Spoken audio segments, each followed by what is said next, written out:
Boiling point and melting point of organic compounds. ठीक है ना, ऑर्गेनिक कंपाउंड्स का अपन को बॉइलिंग पॉइंट और मेल्टिंग पॉइंट देखना है। ठीक है ना, देखो सबसे पहले अपन बात करें जैसे बॉइलिंग पॉइंट की, तो देखो ध्यान देना, बॉइलिंग पॉइंट सबसे पहले लेते हैं बॉइलिंग पॉइंट। बॉइलिंग पॉइंट देखो बीपी, देखो ध्यान देना, किसी कंपाउंड का बॉइलिंग पॉइंट, किसी ऑर्गेनिक कंपाउंड का बॉइलिंग पॉइंट बेसिकली 3 टाइप की सेकेंडरी इंट्रैक्शंस पे डिपेंड करता है। ध्यान देना, हमने बोला है सेकेंडरी इंट्रैक्शन। सेकेंडरी इंट्रैक्शन का मतलब है कोई केमिकल बॉन्डिंग नहीं है, समझ में आ रहा है, normal van der Waals force of attraction है, इस तरह का केस है, हाइड्रोजन बॉन्डिंग है, लंदन फोर्स, इस टाइप के केस है। ठीक है ना, डाइपोल मोमेंट समथिंग। तो देखो boiling point of organic compounds, boiling point of organic compounds, boiling point of organic compound basically depends on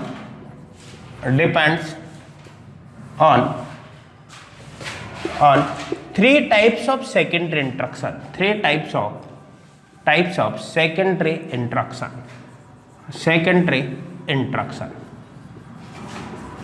ठीक है ना, तो देखो boiling point of organic compounds depends on 3 types of secondary interactions.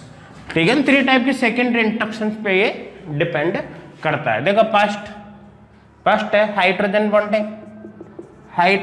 Bonding, second है dipole moment, और third interaction है London force. Third कौन सा है? लंदन फोर्स ये है। तो जो बॉइलिंग पॉइंट है ऑर्गेनिक कंपाउंड्स का बेसिकली 3 टाइप की सेकेंडरी इंट्रैक्शन पर डिपेंड करता है। 3 टाइप के हाइड्रोजन बॉन्डिंग, लंदन फोर्स और डाइपोल मोमेंट, ये 3 केस हो गए। देखो डाइपोल मोमेंट का रिलेशन सीधा डाइपोल मोमेंट होने से बॉन्ड मॉलिक्यूल में पोलैरिटी आ जाती है। पोलैरिटी आएगा तो यहाँ पर वैन डर वाल्स फोर्सेज के केस हो गए, ये van der Waals force of attraction के केस हो गए। समझ में आ रहा है ना, क्लियर यहाँ तक। अब देखो इनमें डोमिनेंट ऑर्डर आप किसको मानोगे? देखो ध्यान देना, जब भी आप ऑर्गेनिक कंपाउंड को बॉइलिंग पॉइंट के ऑर्डर में अरेंज करोगे तो देख सबसे पहले तो देखोगे आप हाइड्रोजन बॉन्डिंग, डोमिनेंट ऑर्डर ये होगा, डोमिनेंट ऑर्डर। सबसे पहले क्या देखोगे? हाइड्रोजन बॉन्डिंग देखोगे। देखो हाइड्रोजन बॉन्डिंग के बाद देखोगे डाइपोल मोमेंट, उसके बाद देखोगे लंदन फोर्स। समझ में आ रहा है यहाँ तक? अब देखो मैंने हाइड्रोजन बॉन्डिंग के बात करें सबसे पहले, भाई हाइड्रोजन बॉन्डिंग देखो boiling point proportional hydrogen bonding. अब हाइड्रोजन बॉन्डिंग माला के देखो ये अपन जो बात कर रहे हैं अभी इंटरमोलिकुलर की, अगर इंट्रा है तो केस अपोजिट हो जाता है। ठीक है ना, ये इंटरमोलिकुलर एच बॉन्डिंग का केस है, इंटरमोलिकुलर एच बॉन्डिंग। इंट्रा में अपोजिट होता है, अपन बात करेंगे। ठीक है ना, ठीक है। देखो हाइड्रोजन बॉन्डिंग ज्यादा होने पर बॉइलिंग पॉइंट क्या होगा? ज्यादा होगा। अब देखो हाइड्रोजन बॉन्डिंग का जो ऑर्डर है, हाइड्रोजन बॉन्डिंग देखो सबसे ज्यादा भाई कार्बोक्सिलिक एसिड में होगी, कार्बोक्सिलिक एसिड, उससे कम एल्कोहल्स में, एल्कोहल्स है ना, उससे कम होगी एल्कोहल्स में, उससे कम हाइड्रोजन बॉन्डिंग होगी आमीन्स के अंदर, आमीन्स, ये यहाँ पर ऑर्डर होगा। समझ में आ रहा है यहाँ तक? ठीक है ना, ये हाइड्रोजन बॉन्डिंग का ऑर्डर होगा। भाई हाइड्रोजन बॉन्डिंग होने से क्या अट्रैक्शन बढ़ गया ना, तो उसका बॉइलिंग पॉइंट क्या होगा? बढ़ जाएगा। समझ में आ रहा है यहाँ तक? ठीक है ना। अब देखो ध्यान देना, अच्छा अमीन्स में भी अपन बात करें तो अमीन्स में ऑर्डर 1 डिग्री में ज़्यादा होते हैं, 2 डिग्री में कम, 3 डिग्री में और भी कम होते हैं, लिख लेंगे बाद में। ठीक है ना। देखो नेक्स्ट केस कौन सा है? डाइपोल मोमेंट का। नेक्स्ट केस कौन सा है? डाइपोल मोमेंट का। तो देखो डाइपोल मोमेंट, देखो डाइपोल मोमेंट आपको देखना है जैसे एल्किल हैलाइड्स के अंदर, किस में देखना है? Alkyl halides. ठीक है ना, आपको ये देखना है कार्बोनिल कंपाउंड्स एटसेट्रा। और देखो जो लंदन फोर्सेज के केस है, लंदन फोर्सेज देखो वो है लंदन फोर्सेज। देखो लंदन फोर्सेज किस में प्रेजेंट होता है? ठीक है ना, जहाँ पर पोलैरिटी नहीं हो तब जाकर लंदन फोर्सेज होता है। तो बेसिकली होता है जैसे एल्केन्स, ठीक है ना, एल्काइंस एंड एल्केन भी लिखो, एल्केन एंड एल्काइंस, ये लंदन फोर्सेस का केस है। समझ में आ रहा है नहीं आता, ठीक है ना। अब देखो ध्यान देना, जो वंडरवाल फोर्स, देखो अपन को पता है कि जो बॉइलिंग पॉइंट होता है, boiling point proportional van der Waals force of attraction, ठीक है ना। और van der Waals force of attraction proportional molar mass proportional, ठीक है ना, मोलर मास प्रोपोर्शनल पोलैरिटी कैसे डाइपोल मोमेंट के बेसिस पे चेक हो जाएगी, ठीक है ना। देखो प्रोपोर्शनल सरफेस एरिया और इनवर्सली प्रोपोर्शनल होता है ब्रांचिंग, इनवर्सली प्रोपोर्शनल ब्रांचिंग, ये बेसिकली यहाँ पर ऑर्डर होता है। समझ में आ रहा है नहीं यहाँ तक, ठीक है ना। तो देखो boiling point, van der Waals force, molar mass, polarity, surface area and branching, ये यहाँ पर ऑर्डर होता है। क्लियर है यहाँ तक, समझ में आ रहा है ना। अब देखो नेक्स्ट केस यहाँ पर देखो जैसे अब यहाँ पर अपन केसेज की बात करें तो अपन सबसे पहले जो एल्केन की बात करें, एल्किन की बात करें, एल्काइन की बात करें, ठीक है ना, एल्किल हैलाइड्स की, इनकी बात करें तो इनमें बॉइलिंग पॉइंट का ऑर्डर क्या होगा। देखो सबसे पहले अपन बात करें जैसे बॉइलिंग पॉइंट ऑफ एल्केन्स, सबसे पहले अपन जैसे एल्केन्स की बात करें, ठीक है ना। अब देखो ध्यान देना, बॉइलिंग पॉइंट मोलर मास बढ़ने के साथ बढ़ेगा, क्योंकि बॉइलिंग पॉइंट देखो वंडरवाल फोर्स के प्रोपोर्शनल होगा, वंडरवाल फोर्स मोलर मास के प्रोपोर्शनल होगा, तो बॉइलिंग पॉइंट मोलर मास बढ़ने पर बढ़ेगा, मतलब C1 C2 C3 C4 C5। समझ में आ रहा है इसका मतलब, एक कार्बन के एल्केन जैसे मेथेन, दो के एल्केन जैसे एथेन, फिर प्रोपेन, ब्यूटेन, जैसे जैसे मोलर मास बढ़ता जाएगा, मोलर मास बढ़ने के साथ साथ क्या होगा, बॉइलिंग पॉइंट बढ़ता जाएगा। समझ में आ रहा है। देखो नेक्स्ट है जैसे boiling point inversely proportional branching लिख रहा है। जैसे यहाँ पर देखो मैं 5 कार्बन के ले लेता हूँ, जैसे 1 2 3 4 5 कार्बन के एक एल्केन ले ली। अब अपन ले 4 कार्बन के 1 2 3 4, ये ब्रांचिंग कर दी, फिर अपने कार्बन 1 बढ़ा दिया 1 2 3 और 4। देखो ब्रांचिंग बढ़ने के साथ साथ बॉइलिंग पॉइंट क्या होगा, डिक्रीज होगा, इनवर्सली प्रोपोर्शनल लेना, तो यहाँ पर बॉइलिंग पॉइंट का ऑर्डर ये होगा। क्लियर है। तो दोबारा देखो रिपीट कर रहा हूँ, boiling point of organic compound 3 type के इंटरेक्शन पे डिपेंड करता है। कौन कौन सा, हाइड्रोजन बॉन्डिंग, डाइपोल मोमेंट और लंदन फोर्सेज। समझ में आ रहा है ना। डोमिनेंट की बात करें तो पहले अपन हाइड्रोजन बॉन्डिंग देखेंगे, फिर डाइपोल मोमेंट देखेंगे, फिर लंदन फोर्स की बात करेंगे। अब हाइड्रोजन बॉन्डिंग ज्यादा होगी तो बॉइलिंग पॉइंट ज्यादा होगी, बस कंडीशन है हाइड्रोजन बॉन्डिंग इंटरमोलिकुलर होनी चाहिए, इंट्रा में तो अपोजिट होता है, ठीक है ना। हाइड्रोजन बॉन्डिंग की बात करें कार्बोक्सिलिक एसिड में एल्कोहल से ज्यादा होते हैं, एल्कोहल्स में अमीन से ज्यादा होती है, ठीक है ना। अब देखो dipole moment, alkyl halide carbonyl compound, ये इसके केस हो गए, है ना। बेसिकली ये केस है, और भी हो सकते हैं, जरूरी नहीं है, जर्नली ये केस है। फिर अपन बात करें लंदन फोर्सेज, एल्किन एल्काइंस, इसके केस है। अब देखो जब बॉइलिंग पॉइंट है वंडरवाल फोर्स की प्रोपोर्शनल होता है, वंडरवाल फोर्स मोलर मास के प्रोपोर्शनल है, पोलैरिटी के प्रोपोर्शनल है, सरफेस एरिया के प्रोपोर्शनल है, और ब्रांचिंग के इनवर्सली प्रोपोर्शनल होता है। हाँ ठीक है ना। अब देखो जैसे बॉइलिंग पॉइंट एल्केन का देखे तो भाई एल्केन ये तो लंदन फोर्सेज के केस है, लिख रहा है देखो एल्केन किसका केस है, लंदन फोर्स। तो देखो लंदन फोर्सेज का केस है, तो अपन को पता है कि नॉर्मल ये case boiling point molar mass के प्रोपोर्शनल आ रहा है, नहीं आ रहा है, तो मोलर मास बढ़ेगा तो बॉइलिंग पॉइंट बढ़ेगा। बॉइलिंग पॉइंट ब्रांचिंग के इनवर्सली प्रोपोर्शनल आ रहा है, ब्रांचिंग बढ़ेगी तो बॉइलिंग पॉइंट कम होगा, है ना। करो यहाँ तक नोट कर लो पहले कंप्लीट हो गया, कर ले सबने, हो गया ना। किसी को कोई डाउट है क्या तक, नहीं समझ में आ रहा है सबको। तो एल्केन्स को बॉइलिंग पॉइंट के ऑर्डर में अरेंज करना है, तो आपको पहले तो क्या देखना है, एल्केन में पहले क्या देखना है, मोलर मास, उसके बाद क्या देखना है, ब्रांचिंग देखना है। समझ में आ रहा है ना। अब देखो ध्यान देना, आप समझना। देखो जैसे अपन बात करें एल्किन्स की, एल्किन्स केस बिल्कुल सेम है भाई। देखो वही बॉइलिंग पॉइंट, प्रोपोर्शनल, मोलर मास इनवर्सली प्रोपोर्शनल, ब्रांचिंग, केस बिल्कुल सेम है, कॉन्सेप्ट तो एक ही है ना, ठीक है ना। तो देखो ध्यान देना, मोलर मास बढ़ने के साथ साथ ये बढ़ेगा, बॉइलिंग पॉइंट बढ़ेगा। तो देखो जैसे 2 कार्बन केल्विन ली, 2 कार्बन, फिर 3 carbon kelvin, 4 carbon kelvin, 5 carbon kelvin, इस तरह से। हाँ मनोज, 1 कार्बन केल्विन ले सकते हैं, एल्किन ले सकते हैं, नहीं ले सकते? यहाँ पर 1 कार्बन केल्विन क्यों नहीं ले सकते? हाँ, 1 कार्बन केल्विन क्यों नहीं ले सकते? एक साथ द्विबंध है ना। देखो 1 कार्बन है ना, 1 कार्बन पर द्विबंध लगा ही नहीं सकते, ठीक है ना। कम से कम एल्किन में 2 कार्बन तो प्रेजेंट होंगे, सही, ठीक है ना। तो ये होगा। अब देखो अगर ब्रांचिंग बढ़ेगी तो बॉइलिंग पॉइंट क्या होगा? कम होगा ना। तो देखो बॉइलिंग पॉइंट नेक्स्ट केस ये ले लेते हैं, जैसे हमने ये ले लिया, ये यहाँ पर ये ले लिया, देखो ये 1 2 3 4 5, ठीक है ना। फिर यहाँ पर ये कर दिया,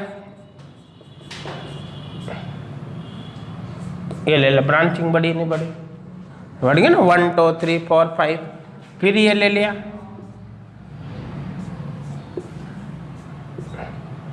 ये यहाँ पर ये कर दिया, और ठीक है, एक ये हो ही गया, और एक यहाँ पर ये कर देते हैं। देखो 1 2 3 4 5, ब्रांचिंग बढ़ने के साथ साथ ये डिक्रीज होगा, ठीक है ना। देखो और भी देख सकते हैं यहाँ पर इस तरह से, जैसे यही केस है 1 2 3 4 5 ये, और 1 2 3 4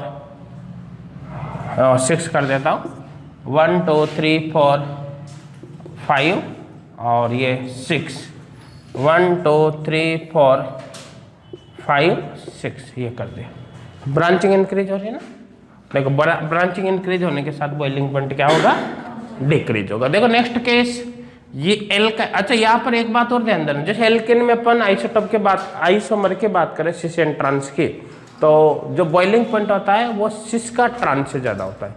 एक बात हमेशा ध्यान रखना आप, तो केवल melting point and solubility trans की ज्यादा होती, बाकी कोई सी भी प्रॉपर्टी वो सिस की ही ज्यादा होती, ठीक है ना। इस तरह से लिख लेते हैं। देखो बॉइलिंग पॉइंट देखो सिस एल्किन के ट्रांस से ज्यादा होगी, ट्रांस से ज्यादा होगी। एग्जाम्पल यहाँ पर देख सकते हैं, जैसे ये केस है C double bond C CH3 H और यहाँ पर C double bond CH3 H CH3 और H, ठीक है ना। ये हो गया सिस और ये हो गया ट्रांस। बॉइलिंग पॉइंट ज्यादा किसका होता है? लेकिन ध्यान देना ये आइसोमर होने चाहिए। जैसे मान लो मोलर मास में यहाँ पर डिफरेंस है, यहाँ पर एक कार्बन और जोड़ दिया, फिर आप कंपेयर कर रहे हो, फिर तो जिसका मोलर मास ज्यादा है ना उसी का होगा, चाहे वो सिस हो या ट्रांस हो। समझ में आ रहा है ना। तो देखो यहाँ पर होना चाहिए, देखो for isomeric alkanes,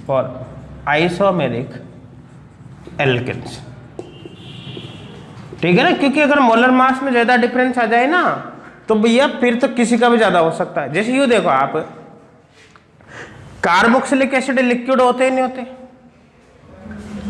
carboxylic acetic acid, formic acid सबने लैब में देख रखे होंगे, सब लिक्विड होते हैं ना। तो अब देखो कार्बोक्सिलिक एसिड लिक्विड है, लेकिन मेथेन क्या है? गैस है या नहीं? तो एक तो ले लिया भाई अपने जो है एसिटिक एसिड, अपन पता ये तो लिक्विड है, और ये क्या है? मेथेन गैस है। अब आपसे कहा जाए इन दोनों में से बॉइलिंग पॉइंट ज्यादा किसका है? बॉइलिंग पॉइंट ज्यादा किसका है? मेथेन और कार्बोक्सिलिक एसिड में, इसमें से कार्बोक्सिलिक, क्योंकि ये तो गैस है, इसका बॉइलिंग पॉइंट माइनस में जाएगा। पहले इसको लिक्विड में कन्वर्ट करने के लिए काफी कम टेम्परेचर करना पड़ेगा, ठीक है ना। फिर वेपराइज हो करोगे वहां से उसको लिक्विड को, तो माइनस में रहेगा बॉइलिंग पॉइंट, काफी कम होगा नहीं होगा? होगा ना। लेकिन देखो अगर कार्बन अपन ये एल्केन है ना, एल्केन है, अगर अपन 5-6 कार्बन के एल्केन की बात करें, जैसे 6 कार्बन के एल्केन सबने देख रखे हो, साइक्लोहेक्सेन लैब में बोतल देखी होगी लिक्विड में आती है, तो बॉइलिंग पॉइंट देखो, जब अपने 1 कार्बन से 6 कार्बन तक पहुंचे जिसमें ही गैस से लिक्विड में आ गए, मोलर मास का कितना फर्क पड़ता है, समझ में आ रहा है। और अगर अपन 10 या 11 कार्बन तक चल जाए, जैसे डेकेन, अनडेकेन, डूडेकेन तक, वो सॉलिड में आ जाते हैं। उनकी स्टेट कौन सी जाती है, सॉलिड हो जाती है। आप अंदाजा लगाओ कि 1 कार्बन के एल्केन गैस है, जबकि अपन 10, 11, 12 तक मान लो वो सॉलिड में चली गई। समझ में आ रहा है। करने का मतलब देखो उनका जो बॉइलिंग पॉइंट हो कितना बढ़ गया। तो भाई मोलर मास में काफी ज्यादा डिफरेंस हो ना, तो मोलर मास ज्यादा होने पर सारी प्रॉपर्टी चेंज हो जाती है, फिजिकल प्रॉपर्टीज, ठीक है ना। फिर अपन कंपेयर नहीं कर सकते इतना आसानी से।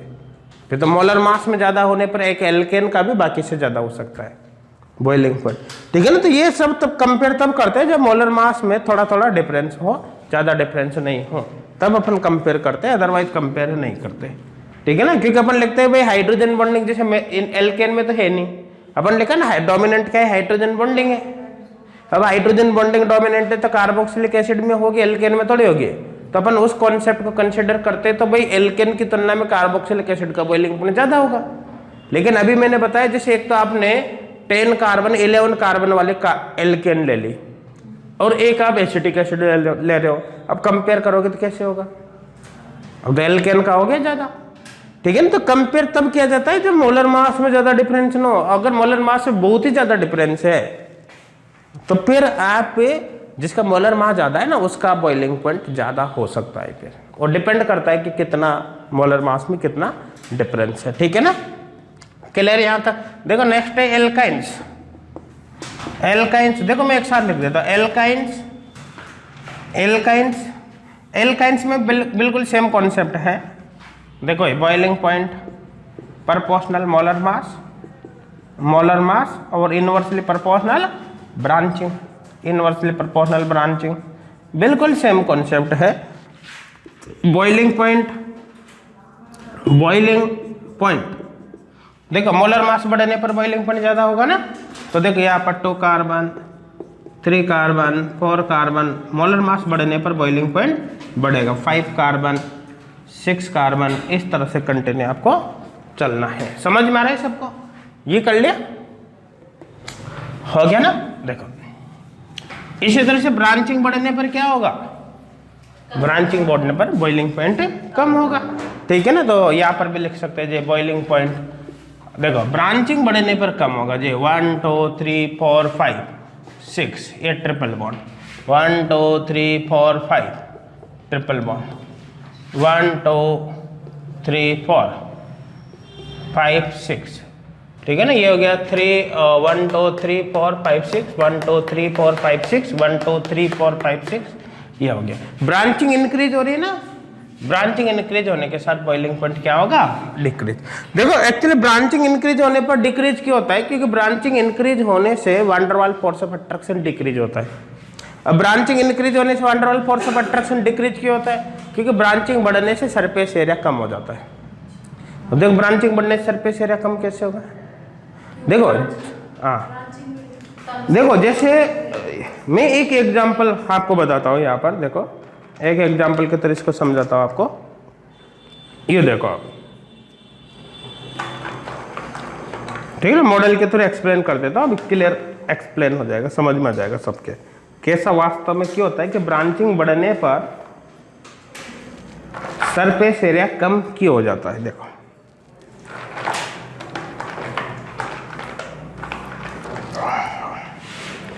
देखो ये देखो आप इसको बना मान ले तो 4 कार्बन हो गए, ये ब्लैक वाले हैं ना, ये सब कार्बन है, 1 2 3 4 5, टोटल 5 कार्बन, 1 2 3 4 5। समझ में आ रहा है, एक कार्बन से बने 5 कार्बन जोड़ दे, तो इस पर ब्रांच ये हो गई। देखो ये एक तरह से ये केस है, टोटल 5 कार्बन है ना, तो एक तो देखो 1 2 3 4 5, एक है 1 2 3 4 5 और एक 1 2 3 4 5। एक्चुअली जो केस बना रखा है अपन ने वही है, एक कार्बन ये हो गया, एक कार्बन से 4 कार्बन जुड़े हुए हैं, ठीक है ना। अब अगर मान लो इसका सरफेस एरिया आपको निकालना है तो देखो ये सरफेस हो गई है, ये पूरी इसका एरिया आप निकाल लोगे, निकाल लोगे ना। अगर आपको इसका सरफेस एरिया निकालना है तो ये पूरी सरफेस होगी, इसका निकालना है तो ये सरफेस होगी। तो इस सरफेस के अंदर क्या इसकी सरफेस काउंट हो रही है? तो सरफेस एरिया घट गया ना, जबकि इसमें प्रत्येक की काउंट हो रही है। तो लीनियर स्ट्रक्चर के अंदर सरफेस एरिया क्या होता है? ये एक्चुअली फोल्ड हो गया। ये क्या हो गया? फोल्ड हो गया। ये समझो जैसे आपसे कहा जाए 2 मार्कर का सरफेस एरिया क्या होगा, तो आप पूरी सरफेस को काउंट करोगे, लेकिन दोनों को ये मिला दे। अब बताइए सरफेस एरिया क्या होगा? तो बीच का तो सरफेस खत्म हो गया ना, ये थोड़ी काउंट हो रही है। देखते रहिए ब्रांचिंग बढ़ने से सरफेस एरिया डिक्रीज होता है। सरफेस एरिया डिक्रीज हो गया तो एक तरह से जिन साइड के बीच अट्रैक्शन लग रहा है वो डिक्रीज हो गई, वो डिक्रीज होगी। वान डेर वाल्स फोर्स डिक्रीज होगा तो बॉइलिंग पॉइंट क्या हो जाता है? डिक्रीज हो जाता है। क्लियर हो गया होगा? कोई डाउट है क्या? नहीं ना। देखो नेक्स्ट है एल्किल हैलाइड्स। Alkyl halides. अच्छा एक बात और ध्यान देना पहले, एल्किल हैलाइड से पहले अगर हम एल्किन एल्काइन और एल्केन को कंपेयर करें तो भाई एल्काइन का बॉइलिंग पॉइंट ज्यादा होता है, एल्किन का कम होता है, एल्केन का सबसे कम होता है। तो देखो बॉइलिंग पॉइंट ये होता है एल्काइन उससे कम एल्केन उससे कम एल्केन, ये होता है। लेकिन ध्यान देना कॉन्सेप्ट तभी अप्लाई होता है जब molar mass almost same. Molar mass देखो, मोलर मास ऑलमोस्ट सेम हो तभी अप्लाई होता है। देखो मोलर मास देखो must be almost same. Molar mass लगभग सेम होना जरूरी है। देखो यहाँ पर एग्जांपल ले सकते हैं, जैसे हमने बात करी यहाँ पर बॉइलिंग पॉइंट। देखो यहाँ पर ले ले जैसे HC ट्रिपल बॉन्ड CH, फिर अपन बात करें जैसे CH2 डबल बॉन्ड CH2, फिर बात करें जैसे CH3। दिन के मोलर मास में कितना डिफरेंस है? इसकी तुलना में इसका देखेंगे तो 2 हाइड्रोजन इंक्रीज हुए हैं, 2 का डिफरेंस। इसकी तुलना में इसकी बात करेंगे तब भी 2 का डिफरेंस, तो बहुत कम डिफरेंस है ना, तो यहाँ पर अप्लाई होगा। देखिए एसिटिलीन गैस ही है, लेकिन इसको थोड़ा सा कंप्रेस करने पर ही लिक्विड में चले जाते हैं। एसिटिलीन गैस का जो सिलेंडर होता है देखा होगा लैब में, है ना, सिलेंडर में एसिटिलीन लिक्विड फॉर्म में होती है। एसिटिलीन गैस के सिलेंडर में एसिटिलीन लिक्विड फॉर्म में होती है, समझ में आ रहा है ना। लेकिन अगर मान लो आप जितने प्रेशर पे ये गैस भरी हुई है उसी प्रेशर पे आप मेथेन को भरो, लिक्विड में जा ही नहीं सकते हो, तो गैस में रहेगी। एथेन को भर लो तब भी गैस में रहेगी इसको, ठीक है ना। ये इजीली कंप्रेस हो जाते हैं, लिक्विड में कन्वर्ट हो जाते हैं, ये इजीली कंप्रेस नहीं होते। करने का मतलब इसका बॉइलिंग पॉइंट ज्यादा है, जबकि इनका बॉइलिंग पॉइंट क्या होगा? कम होगा। तो लेकिन ये कॉन्सेप्ट केवल तभी अप्लाई होगा जब मोलर मास क्या हो? सेम हो, ज्यादा डिफरेंस नहीं हो। भाई एग्जैक्ट सेम तो हो नहीं सकता, हो सकता है क्या? नहीं हो सकता, क्योंकि पाई बॉन्ड इक्विवेलेंट अलग अलग है। ऑलमोस्ट सेम की अपन बात कर सकते हैं। कोई डाउट है क्या? नहीं है ना। देखो नेक्स्ट है जैसे alkyl halides. Alkyl halides concept बिल्कुल भाई सेम है, ठीक है ना। वही बॉइलिंग पॉइंट, प्रोपोर्शनल,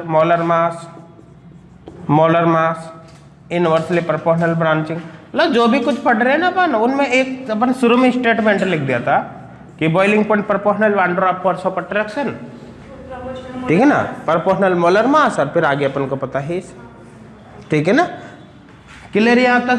तो देखो यहाँ पर बिल्कुल सेम कॉन्सेप्ट है। देखो बॉइलिंग पॉइंट जैसे हो गया RF, RCl, RBr और RI।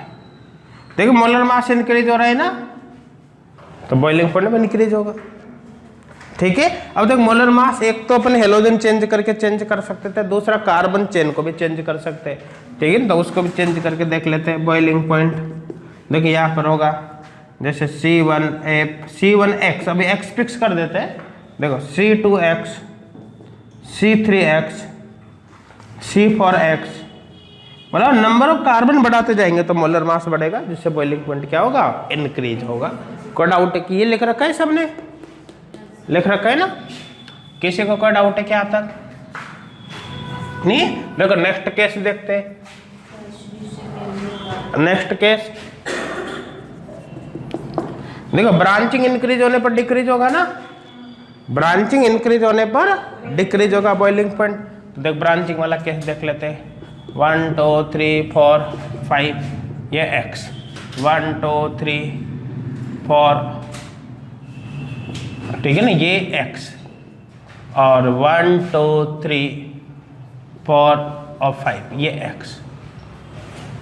आप डायरेक्ट ये भी देख सकते हो, ये ब्रांचिंग इंक्रीज होने पर डिक्रीज होगा। आप ये भी देख सकते हो, ये boiling point, boiling point 1 2 3 4 x, 1 2 3 4 x, और 1 2 3 4 x। एक तरह से ब्रांचिंग इंक्रीज हो रही है, उसके साथ ये डिक्रीज होगा। क्लियर है यहाँ तक? समझ में आ रहा है? ये कर लिया सबने, हो गया ना। देखो एल्डिहाइड और कीटोन की बात करें, मतलब carbonyl compound, aldehyde and ketone. देखो aldehyde and ketone, aldehyde and ketone, ठीक है ना। देखो एल्डिहाइड और कीटोन की बात करें तो क्या होगा, एल्डिहाइड और कीटोन के केस में, ठीक है ना। तो ध्यान देना, आप समझना इसमें। देखो बॉइलिंग पॉइंट कीटोन का एल्डिहाइड से ज्यादा होता है,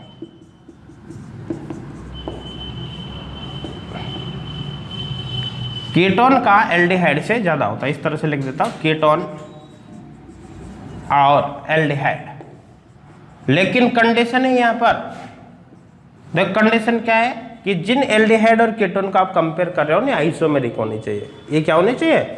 आइसोमेरिक। देखो for isomeric aldehyde and ketones, aldehyde and ketone, isomeric का मतलब समझ गए? ठीक, दोनों आइसोमर होने चाहिए, ठीक है ना। दोनों आइसोमर होंगे तो उससे क्या फायदा होगा कि इनका जो मोलर मास है ना वो क्या हो जाएगा? समान हो जाएगा, ठीक है ना। एग्जाम्पल जैसे बॉइलिंग पॉइंट अपन ले, जैसे एसीटोन, एसीटोन ये हो गया। और अपन बात करें जैसे एल्डिहाइड, मतलब ये यहाँ पर ले लिया CHO। ये देखो दोनों में 3 कार्बन है, 3 कार्बन है, दोनों आइसोमर है, बॉइलिंग पॉइंट ज़्यादा इसका होगा। समझ में आ रहा है? कोई डाउट है क्या? नहीं ना। देखो नेक्स्ट केस जैसे यहाँ पर लेते हैं एल्कोहल्स, एल्कोहल्स। देखो एल्कोहल्स का वही सेम कॉन्सेप्ट है, एल्कोहल्स का बिल्कुल सेम कॉन्सेप्ट है। देखो boiling point, boiling point proportional molar मास, molar mass inversely proportional branching, inversely proportional branching. देखिए ये होगा, ठीक है ना। बॉइलिंग पॉइंट प्रोपोर्शनल मोलर मास, इनवर्सली प्रोपोर्शनल ब्रांचिंग होगा। क्लियर है? ये कर रखा है ना ऊपर वाला सबने। और देखो मोलर मास बढ़ेगा तो बॉइलिंग पॉइंट बढ़ेगी, बढ़ेगा, और ब्रांचिंग बढ़ने पर बॉइलिंग पॉइंट घटेगा, ठीक है ना। तो ध्यान देना, बॉइलिंग पॉइंट देखो C1OH, C2OH, C3OH, C4OH। Number of carbon बढ़ने के साथ मोलर मास बढ़ेगा ना, तो बॉइलिंग पॉइंट क्या होगा? बॉइलिंग पॉइंट इंक्रीज होगा, ठीक है ना। नेक्स्ट देखिए जैसे ब्रांचिंग, ब्रांचिंग बढ़ने पर बॉइलिंग पॉइंट घटेगा, ब्रांचिंग बढ़ने पर बॉइलिंग पॉइंट क्या होगा? घटेगा। तो देखो यहाँ पर जैसे 1 2 3 4 ये OH, देखो 1 2 3 4 OH और 1 2 3 4 OH। ब्रांचिंग बढ़ने पर बॉइलिंग पॉइंट कम होगा, ये केस होगा। समझ में आ रहा है यहाँ तक? कोई डाउट है क्या? ये कट रखा है ना, ठीक है ना। देखो अब देखते हैं जैसे हाइड्रोजन बॉन्डिंग का भी इफेक्ट होता है, होता है नहीं होता? होता है ना। तो देखिए effect of hydrogen bonding, effect of hydrogen bonding, effect of hydrogen bonding on boiling point. देखो हाइड्रोजन बॉन्डिंग पर बॉइलिंग पॉइंट का बॉइलिंग पॉइंट पर हाइड्रोजन बॉन्डिंग का क्या इफेक्ट होगा। देखो हाइड्रोजन बॉन्डिंग में दो केस ले सकते हैं ना अपन, कौन कौन से, इंट्रामोलिकुलर और इंटरमोलिकुलर। देखो intramolecular H bonding, intramolecular H bonding और intermolecular H bonding, intermolecular H bonding, intermolecular H bonding. समझ में आ रहा है यहाँ तक, ठीक है ना। देखो जैसे बात करें अपन इंट्रामोलिकुलर H बॉन्डिंग की, ठीक है ना, तो देख intramolecular H bonding, intramolecular H bonding जैसे अपन ये केस ले लिया, और तो नाइट्रोफिनॉल ले लिया भाई, जैसे ये और तो नाइट्रोफिनॉल, ठीक है ना, ये कर दे यहाँ पर। देखो ये इसको थोड़ा सा सही बना देता हूँ मैं, है ना, अजीब सा लग रहा है। देखो और तो नाइट्रोफिनॉल, ये OH और यहाँ पर N डबल बॉन्ड O, ये हो गया, ठीक है ना, H बॉन्डिंग। इंट्रा इंटर है, इंट्रा है ना, H bonding with in molecule है ना, और इंटर मॉलिक्यूलर बिटवीन मॉलिक्यूल होती है। तो देखो यहाँ पर ये भी बना देते हैं, देखो ये केस हो गया, पैरा नाइट्रोफिनॉल ले लेते हैं, पैरा नाइट्रोफिनॉल,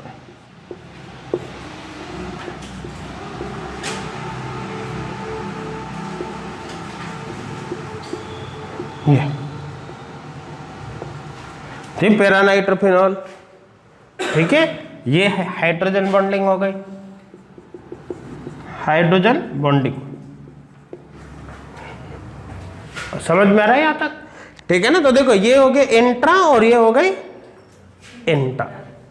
देखो इंटर के केस में क्या होगा कि मॉलिक्यूलर एसोसिएशन होता है, सारे मॉलिक्यूल हाइड्रोजन बॉन्डिंग के कारण एक दूसरे से जुड़ गए, तो उनको वेपराइज करने के लिए ज्यादा एनर्जी क्या हो सकता होगी, मतलब बॉइलिंग पॉइंट क्या होगा, बढ़ जाएगी, है ना, बढ़ जाएगी, बढ़ जाएगा, मेल है ना बॉइलिंग पॉइंट तो काफी मेल है ना, तो बॉइलिंग पॉइंट बढ़ जाएगा, ठीक है ना। तो बॉइलिंग पॉइंट यहाँ पर बढ़ जाएगा, रीजन क्या है कि hydrogen bonding, intermolecular hydrogen bonding से मॉलिक्यूलर एसोसिएशन होता है, ठीक है ना। जबकि इंट्रा के केस में क्या हुआ कि आपस में ही जुड़ गई, आपस में जुड़ गए तो बाकी के साथ इंट्रैक्शन खत्म हो गई, तो वेपराइज आसानी होगा, बॉइलिंग पॉइंट यहाँ पर डिक्रीज हो जाएगा, ठीक है ना। तो यहाँ पर बॉइलिंग पॉइंट डिक्रीज होगा, बॉइलिंग पॉइंट डिक्रीज, ठीक है ना, यहाँ पर बॉइलिंग पॉइंट इंक्रीज हो जाएगा। तो इंट्रा मॉलिक्यूलर है तो भाई बॉइलिंग पॉइंट डिक्रीज होगा, और इंटर है तो बॉइलिंग पॉइंट इंक्रीज हो जाएगा। समझ में आ रहा है ना, यहाँ तक कर लो पहले नो, हो गया, कर लिया सबने, हो गया नहीं यहाँ तक, कोई डाउट है क्या। तो देखो इंट्रा के केस में बॉइलिंग पॉइंट कम क्यों होता है, क्योंकि ऐसा होने से मॉलिक्यूलर एसोसिएशन डिक्रीज होता है, जिससे वेपराइजेशन कम होता है, जिससे बॉइलिंग पॉइंट कम हो जाता है, ठीक है ना। आप चाहो तो लिख लेना, ऐसा होने से क्या होता है, मॉलिक्यूलर एसोसिएशन, मॉलिक्यूलर एसोसिएशन क्या होता है, डिक्रीज होता है, मॉलिक्यूलर एसोसिएशन डिक्रीज होगा, जिससे क्या होगा, वेपराइजेशन, वेपराइजेशन इंक्रीज होगा, वेपराइजेशन इंक्रीज होने से बॉइलिंग पॉइंट डिक्रीज हो जाएगा, बॉइलिंग पॉइंट डिक्रीज। यहाँ पर अपोजिट होगा, यहाँ पर मॉलिक्यूलर एसोसिएशन, आप पूरा लिख लेना, मॉलिक्यूलर एसोसिएशन इंक्रीज होगा, जिससे वेपराइजेशन डिक्रीज होगा, है ना, जिससे वेपराइजेशन डिक्रीज होगा, जिससे बॉइलिंग पॉइंट क्या होगा, बढ़ जाएगा। आप पूरा लिख लेना, जिससे बॉइलिंग पॉइंट इंक्रीज होगा। क्लियर है ना, यहाँ तक कोई डाउट तो नहीं किसी को। देखो अब नेक्स्ट देखते हैं अपन, देखो अगर जैसे अपन हाइड्रोजन बॉन्डिंग की बात करें तो भाई हाइड्रोजन बॉन्डिंग का ऑर्डर ये होगा, देखो H बॉन्डिंग जैसे कार्बोक्सिलिक एसिड में ज्यादा होगी, या डायरेक्ट आप तो बॉइलिंग पॉइंट ही देख लो। देखो बॉइलिंग पॉइंट का जो ऑर्डर होगा ये होगा, देख जैसे कार्बोक्सिलिक एसिड, कार्बोक्सिलिक एसिड उससे कम एल्कोहल, एल्कोहल्स, उससे कम होगा एमीन्स, एमीन्स, उससे कम एल्किल हैलाइड्स, एल्किल हैलाइड्स, उससे कम alkene, alkenes, sorry alkynes, alkyne से भी कम, एल्किन्स, और सबसे कम एल्केन्स। ठीक है ना। और ये देखो कॉन्सेप्ट तभी अप्लाई होते हैं जब मोलर मास में ज़्यादा डिफरेंस नहीं हो। अगर बहुत ही ज़्यादा डिफरेंस आ गया, मैं पहले ही क्लियर कर चुका हूँ, उस कंडीशन में किसी का भी ज़्यादा हो सकता है। ठीक है ना। तो ये तो देखो, ये जो केस यहाँ से यहाँ तक लिखे थे तो हाइड्रोजन बॉन्डिंग का केस है, ये तो H बॉन्डिंग का केस है। और ये किसका केस आ गया, ये डाइपोल मोमेंट का केस आ गया, डाइपोल मोमेंट। और ये जो यहाँ से यहाँ तक का जो लिखा है ये लंदन फोर्स का केस आ गया ना, लंदन फोर्स, उसके केस आ गया। क्लियर है यहाँ तक? कट आउट है कि ये कर लिया यहाँ तक नीचे वाला सबने? कट आउट तो नहीं ना? तो बॉइलिंग पॉइंट किस प्रकार से वेरी करता है, क्लियर हो गया होगा। देखो हेडिंग डालना, melting point, melting point, melting point.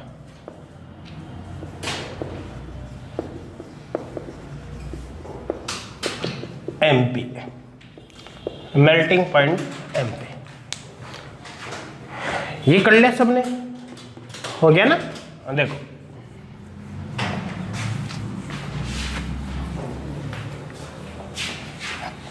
देखो मेल्टिंग पॉइंट किस प्रकार से वेरी करता है। देखो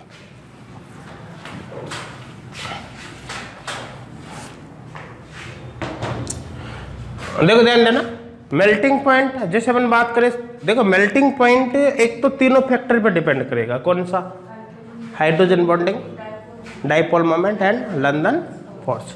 उसके साथ साथ वो सिमेट्री पे भी डिपेंड करता है, सिमेट्रेड पैकिंग पर। ठीक है ना। तो इसमें लिखना आप, देखो melting point depends on the, depends, melting point depends on the, depends on the above factors, above factors. Above factor कौन कौन से है? देखो लिख देता, 3 टाइप ऑफ सेकेंडरी इंट्रैक्शन, मतलब hydrogen bonding, dipole moment, dipole moment and London forces, London forces. ठीक है ना। As well as, as well as देखो packing and symmetry of, symmetry of compounds, symmetry of compounds. क्योंकि melting point solid का होता है। ठीक है ना। तो सॉलिड होगी तो उसकी पैकिंग का और सिमेट्री का भी वहां पर इफेक्ट होगा। सिमेट्रिक कंपाउंड की पैकिंग अच्छी होती है, जिससे उनका मेल्टिंग पॉइंट क्या हो जाएगा, बढ़ जाता है। ठीक है ना। समझ में आ रहा है यहाँ तक? एग्जाम्पल यहाँ पर देखें, जैसे अपन देखो मेल्टिंग पॉइंट जो होता है वो जनरली सिमेट्री के प्रोपोर्शनल होता है, सिमेट्री के। ठीक है ना, ये होता है। अब जैसे एग्जाम्पल यहाँ पर देखें, जैसे सपोज कर अपन ने केस लिया 1 2 3 4 5 6, 1 2 3 4 5 6 और एक केस ले लिया ये। ठीक है ना। और यहाँ पर ये केस ले लिया। देखो अगर दोनों की अगर बात करें अपन, यहाँ पर जैसे यहाँ लगा देता हूँ चलो, और इधर 1 2 3, यहाँ पर 1 2। देखो अगर दोनों की बात करें तो दोनों में मेल्टिंग पॉइंट ज़्यादा किसका होगा? देखिए सिमेट्रिक है, जबकि सिमेट्रिक है क्या? नहीं ना। तो ये तो एसिमेट्रिक हो गई, एसिमेट्रिक। और ये कौन सी है? ये सिमेट्रिक है, ये सिमेट्रिक है। समझ में आ रहा है? तो जो मेल्टिंग पॉइंट होगा ज़्यादा किसका होगा? सिमेट्रिक का। ये मेल्टिंग पॉइंट। ध्यान देना कंडीशन वही है, मोलर मास भाई सेम होना चाहिए, ज़्यादा डिफरेंस नहीं होना चाहिए, ऑलमोस्ट सेम जरूरी है। अगर मोलर मास में ज़्यादा डिफरेंस है तो फिर तो जिसका मोलर मास ज़्यादा है ना उसी का ज़्यादा होगा। क्लियर है यहाँ तक? कोई डाउट है क्या? नहीं ना। देखिए यहाँ पर अपन एग्जाम्पल लेते हैं, जैसे एल्केन। सबसे पहले बात करते हैं एल्केन्स। देखो एल्केन्स में अल्टरनेशन इफेक्ट ऑब्जर्व होता है। देखो alternation effect, alternation, alternation, alternation effect is observe in alkane. Alternation effect is observe in alkane, है ना, एल्केन नहीं एल्केन। देखो अल्टरनेशन इफेक्ट से क्या होगा, ध्यान देना। जैसे अपने यहाँ पर बात करें C10, C9, C8, C7, C6, C5, C4, C3, C2, C1, इसकी बात करें। देखो सिमेट्री की अगर बात करें अपन तो देखो सिमेट्री इवन कार्बन पर ऑड से ज़्यादा अच्छी बनती है, ठीक है ना। तो इवन कार्बन वाले क्या मेल्टिंग पॉइंट ऑड कार्बन वाले से ज़्यादा हो जाता है, लेकिन ध्यान देना मोलर मास में ज़्यादा डिफरेंस नहीं होगा, तब होगा। जैसे देखो इन दोनों के मोलर मास में केवल एक ही कार्बन का डिफरेंस है, तो इतना बढ़ जाता है कि इसका बॉइलिंग पॉइंट इससे ज़्यादा हो जाता है। आप भी नहीं कर सकते ये इवन है तो और भी आगे ले आओ, क्योंकि यार ये भी तो इवन है। आप भी नहीं कर सकते कि इवन वाले को पहले ले आओ, ओड वाले को बाद में ले आओ, इतना डिफरेंस नहीं आता, थोड़ा बहुत डिफरेंस आता है। इसी तरह ये इवन है, इन दोनों के मोलर मास में एक ही कार्बन का डिफरेंस है, इसका इससे ज़्यादा, इसी तरह इसका इससे ज़्यादा होगा। समझ में आ रहा है? रीजन क्या है, इवन नंबर पर सिमेट्री बढ़ जाएगी, सिमेट्री बढ़ने से उसकी पैकिंग अच्छी होगी, जिससे मेल्टिंग पॉइंट उसका बढ़ जाता है। समझ में आ रहा है? तो यहाँ पर जो मेल्टिंग पॉइंट इसे बोलते हैं अल्टरनेशन इफेक्ट, एक छोड़कर एक इंक्रीज हो रहा है इस तरह से, ठीक है ना। तो देखो जो मेल्टिंग पॉइंट है यहाँ पर, मेल्टिंग पॉइंट का ऑर्डर क्या होगा, जैसे C10, फिर C8, फिर C10, C8 आ गया ना, C9, फिर C9 के बाद फिर यहाँ पर C6, फिर C7, फिर C4, C5, C2, C3, C1, इस तरह से आपको चलना है। कट आउट है क्या? नहीं ना। अब देखो अपन बात करते हैं जैसे मेल्टिंग पॉइंट, देखो alkene, alkyne and alkyl halide, तीनों पर सेम इफेक्ट होता है, एक साथ ही लिख देता हूं, एल्किल हैलाइड्स। देखो alkene, alkyne and alkyl halide, देखो सेम इफेक्ट है। ब्रांचिंग बढ़ने पर, सॉरी मोलर मास बढ़ने पर मेल्टिंग पॉइंट बढ़ेगा, ब्रांचिंग बढ़ने पर घटेगा। जो अपन ने किस में पढ़ा था, बिल्कुल वही ऑर्डर है, ठीक है ना। तो मेल्टिंग पॉइंट प्रोपोर्शनल मोलर मास इनवर्सली प्रोपोर्शनल ब्रांचिंग, बिल्कुल सेम ऑर्डर है। क्लियर यहां तक? ये कर ले ऊपर वाला सबने कर रखा है नहीं, यहां तक कोई डाउट है क्या? नहीं ना, तो देखो समझना आप इसमें। अब देखो जैसे अब एल्किन की बात करें अपन, एल्किन तो भाई देखो मेल्टिंग पॉइंट मोलर मास बढ़ने के साथ बढ़ेगा, C2, C3, C4, C5 molar mass बढ़ने के साथ बढ़ेगा, ब्रांचिंग बढ़ने के साथ कम होगा, ठीक है ना। देखो मेल्टिंग पॉइंट 1, 2, 3, 4 ये हो गया, और ब्रांचिंग बढ़ा दो कम हो जाएगा, 1, 2, 3, 4 हो गया, ब्रांचिंग बढ़ने पर कम हो जाएगा, ठीक है। इसी तरह से अच्छा यहाँ पर एक बात ध्यान देना, मेल्टिंग पॉइंट ट्रांस का से ज्यादा होता है। देखो अभी लिखा है था मैंने, केवल मेल्टिंग पॉइंट एंड स्टेबिलिटी ही ट्रांस की ज्यादा होती है, बाकी कोई सी भी प्रॉपर्टी हो हमेशा सिस की ज्यादा होती है, ठीक है ना। तो देखो मेल्टिंग पॉइंट किसका ज्यादा होगा, ट्रांस का सिस से ज्यादा होगा। एग्जाम्पल यहाँ पर देख सकते हैं, C double bond C, CH3, H, C double bond C, CH3, H और H। समझ में आ रहा है ना? ये हो गया ट्रांस, ये हो गया सिस हो गया, ठीक है। मोलर मास में ज्यादा डिफरेंस नहीं आना चाहिए, आइसोमेरिक होनी चाहिए, मतलब ये फॉर आइसोमेरिक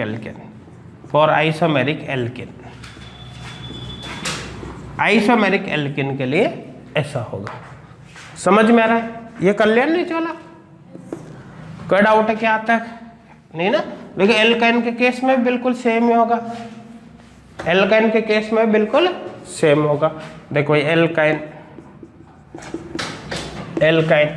वही मेल्टिंग पॉइंट, ये मोलर मास बढ़ने के साथ मेल्टिंग पॉइंट बढ़ेगा, ब्रांचिंग बढ़ने के साथ मेल्टिंग पॉइंट घटेगा, मेल्टिंग पॉइंट देखो 1 2 3 4 5, 1 2 3 4 5। ब्रांचिंग बढ़ने के साथ साथ ये कम हो जाएगा। समझ में आ रहा है? अब क्या बचा? एल्किल हैलाइड, एल्किल हैलाइड, ठीक है ना। एल्किल हैलाइड में बिल्कुल सेम कॉन्सेप्ट है, मेल्टिंग पॉइंट। देखो यहाँ पर RF, RCl, RBr और RI। मोलर मास यहाँ पर हेलोजन की वजह से इंक्रीज हुआ है, मेल्टिंग पॉइंट बढ़ेगा। और चेन की वजह से भी इंक्रीज हो सकता है, जैसे नंबर ऑफ कार्बन बढ़ने से C1X, C2X, C3X, C4X।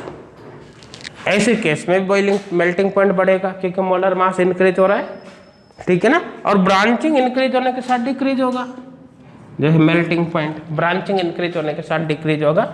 जैसे यहाँ पर 1 2 3 4 X, 1 2 3 4 X, 1 2 3 4 X। Branching increase होने के साथ डिक्रीज होगा। ये कर लेगा ऊपर वाला, ये कर ले यहाँ तक। देखो नेक्स्ट है एल्कोहल्स। एल्कोहल्स देखो एल्कोहल्स, देखो यहां पर मेल्टिंग पॉइंट प्रोपोर्शनल मोलर मास, molar mass proportional branching, branching. देखो इंपॉर्टेंट केस हो गया एक एल्कोहल। इंपॉर्टेंट क्यों बोला इसको? क्योंकि अभी तक जो भी पढ़ा है उसमें ब्रांचिंग की इनवर्सली प्रोपोर्शनल है, यहाँ पर प्रोपोर्शनल है, इसलिए आपको अलग से इसको ध्यान रखना पड़ेगा, ठीक है ना। तो देखो एग्जांपल देख सकते हैं, मेल्टिंग पॉइंट मोलर मास बढ़ने के साथ बढ़ेगा C1OH, C2OH, C3OH और C4OH, ये होगा। समझ में आ रहा है ना। देखो next case melting point branching बढ़ने पर भी बढ़ेगा, तो यहाँ पर हो गया जैसे 1 2 3 4 OH, 1 2 3 4 OH, 1 2 3 4 OH। ब्रांचिंग बढ़ने पर भी बढ़ेगा ना। यहाँ तक नोट कर लो पहले कंप्लीट।